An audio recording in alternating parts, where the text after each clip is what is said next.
Magandang gabi, mga UAAP fanatics. So, katatapos lang ng laro between the second seed and the third seed, as well as the first seed and the fourth seed. So, no upsets ang nangyari ngayong gabing to. Walang upset. So, maglalaban na for finals. Rematch between De La Salle University Green Archers and the University of the Philippines Fighting Maroons.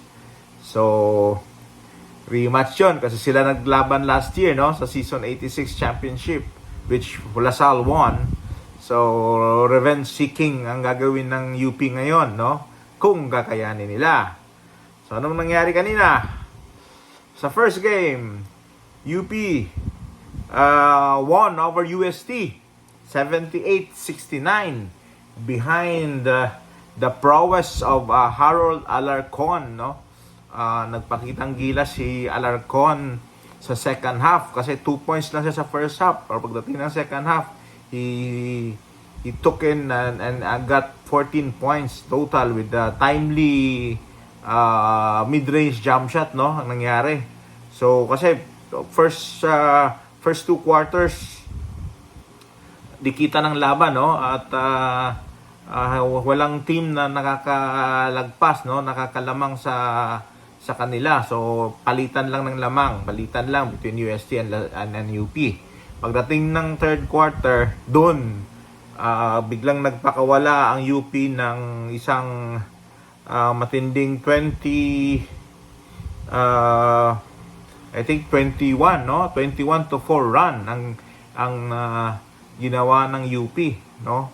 To up their lead, even though pagdating naman ng nakahabol pa ang UST. I think they were able to bring down the lead to 4, no? I think they were able to bring down the lead to 4 or 6 points in the fourth quarter, pero too late na kasi naka footprint na, no, nagkaroon ng foundation ang UP, especially with Alarcon and with Quentin Meliora Brown, no, manning the paint, no. I think Alarcon gave in 16 points, no. I think Alarcon had 16 points, finishes with 16 points, no. Then Meliora Brown got 9 points, 19 rebounds, and 4 block shots, and I think 2 steals, no. And Francis Lopez gave in 16, while Reynald Torres added 13. For UST, it was Kyle Paranada and Jello Crisostomo who had 12 points apiece. Unfortunately for the UST, na-eject si Fort Sky Padrigao due to 2 calls ng unsportsmanlike, no, and the last one was an elbow to the chest, no, kay Quentin Meliora Brown. So that sends him out of the ball game, no, at dun nagkaroon na ng problema sila because it's Padrigao was their point guard. Even though Paranada, Kyle Paranada was having a very good game, but Padrigao was really there to they miss Padrigao's leadership, no. And another one was the unproductive or at least they were able to control, no, the paint. The UP was able to control the paint. That's why nahirapan ang UST. So, on the second game naman, tambakan ang nangyari, no? La Salle won 70-55 kay Adamson, no? Behind Cambao and Mike Phillips, no. I think si Cambao finishes with 14 points with 3 rebounds, 2 assists 3 steals and 2 blocks. Really a complete game, no? While Phillips provided 8 points, 8 rebounds, 4 assists, 5 steals, and 2 blocks. It's another complete game for Mike Phillips. So yung combo ng Lasal na si Kiambao and Phillips really showed, and they were able to lead by as much as I think 20 27 points, no? They were ahead by as much as 27 points. Then they just rolled around, even though Adamson made an interesting late in the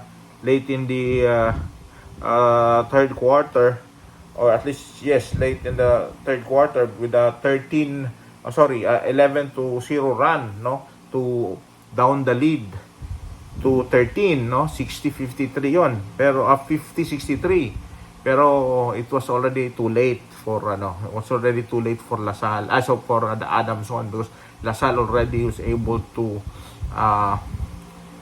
put all his cylinders running, no. So Adamson was led by Cedric Manzano, and unfortunately that was only the bright spot for the Falcons, no, with Manzano and Mantua, no, the top two. I think naubos ang Adamson sa laban nila sa UE. So yung laro nila kanina parang parang matamlay, no. Kinulang na talaga sila, and Lasal was really too good for them. So yun, it was the first game was more interesting than the second game, as shown on the game, no. I think Adamson was a bit tired, no. Was a bit tired to compete with Lasal. So that's it, no. UP won over UST, no. UP won over UST 78-69, and Lasal won over Adamson 70-55. So that pits Lasal and UP for the crown for the season 87 championship trophy, while UST and Adamson will be fighting for third. So the schedule will be out by tomorrow. So I'll just keep you posted on the schedule, and I'll update you once in a while. Okay? So if you have some comments, please share below. No, and don't forget to like, share, and follow my channel. That's it for me. Ciao, guys. God bless. Good night. Let Nick out.